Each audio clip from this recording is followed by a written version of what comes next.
அனைவருக்குமே வணக்கம். சற்று முன் கிடைத்திருக்கக்கூடிய ஒரு மிக மிக முக்கியமான ஒரு செய்தி ஒன்று வெளியாகியுள்ளது.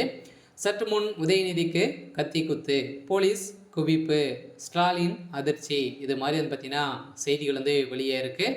ஸோ உதயநிதி ஸ்டாலின் அவர்கள் வந்து பார்த்தீங்கன்னா துணை முதல்வர் ஆனதுலேருந்தே எந்த பக்கம் எந்த கத்தி வரும் அப்படின்ற மாதிரி அளவுக்கு தான் அவர் வந்து அவருடைய வாய்க்கோலப்பால் நிறைய எதிர்ப்புகளை வந்து அவர் மீது வந்து திணிக்கக்கூடிய அளவுக்கு தான் இப்போ அவர் வந்து அவருடைய செயல் வந்து நடந்திருக்கு.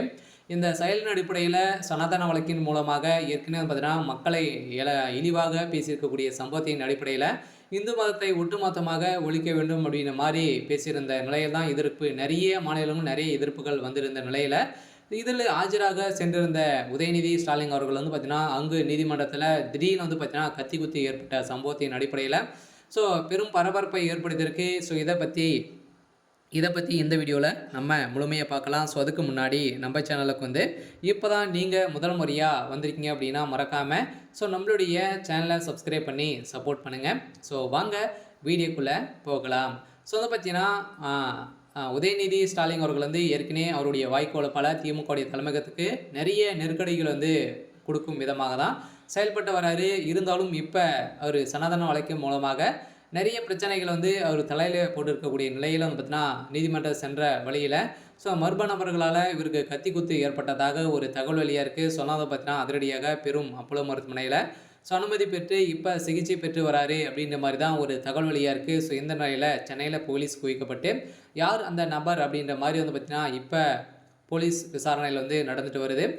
உதயநிதி ஸ்டாலின் அவர்களுக்கு பெரும் அதிர்ச்சியை தான் வந்து அடித்து இருந்தாலுமே இப்போ உதயநிதி ஸ்டாலின் அவர்கள் வந்து அப்போலோ மருத்துவமனையில் இப்போ அனுமதி பெற்று இருக்காரு. ஏற்கனவே திமுக தலைமையகத்தில் நிறைய பிரச்சனைகள் நடந்துட்டு வரும் நிலையில் வந்து பார்த்தீங்கன்னா எக்கச்சக்கமான பணப்புழக்கத்தில் இருக்கக்கூடிய நிலையில் நிறைய சம்பவங்கள் உதயநிதியால் வந்து வந்திருக்கு. இதனால் அடிப்படையில் துர்கா ஸ்டாலின் அவர்களும் வந்து பார்த்தீங்கன்னா இப்போ உதயநிதியுடைய உடல்நிலை குறித்து பார்வையிடுவதற்காக வந்திருக்கக்கூடிய நிலையில் கதறி அழுந்த சம்பவம் பெரும் அதிர்ச்சியை வந்து ஏற்படுத்திருக்கு. இந்த நிலையில் தான் அங்கங்கே வந்து பார்த்தீங்கன்னா உதயநிதி ஸ்டாலின் அவர்கள் வந்து கர்நாடகா சிறைக்கு சென்றிருக்கக்கூடிய நிலையில் சொங்கு போகிற வழியிலே வந்து பார்த்தீங்கன்னா போலீஸாரால் வந்து நடுவில் வந்து திடீர்னு வந்து பார்த்தீங்கன்னா பாஜகவுடைய நிர்வாகியும் இந்து மதத்தை சேர்ந்த ஒருவர் வந்து பார்த்தீங்கன்னா கத்தி ஏந்தி வந்து குத்த முற்பட்ட போது தான் இப்போ உதயநிதி ஸ்டாலின் அவர்களுக்கு லைட்டாக அடிபட்டிருக்கு. இந்த நிலையில் அவர் வந்து இப்போ மருத்துவமனையில் தான் இருக்கார் அப்படின்ற மாதிரி தகவல் வெளியாக இருக்குது. இந்த நிலையில் தான் திமுக தலைமையகத்துக்கு பெரும் அதிர்ச்சியை வந்து எடுத்திருந்தாலும் உதயநிதி ஸ்டாலின் அவர்கள் வந்து கூடிய விரைவில் திரும்பி வருவார் அப்படின்ற மாதிரி தான் ஒரு அஃபிஷியலாகவே தகவல் வழியாக இருக்குது. சரி, ஓகே. இன்றைக்கான அப்டேட் வந்து பார்த்தீங்கன்னா இதுதான். மறக்காமல் நம்மளுடைய சேனலை சப்ஸ்கிரைப் பண்ணி சப்போர்ட் பண்ணுங்கள். தேங்க்யூ.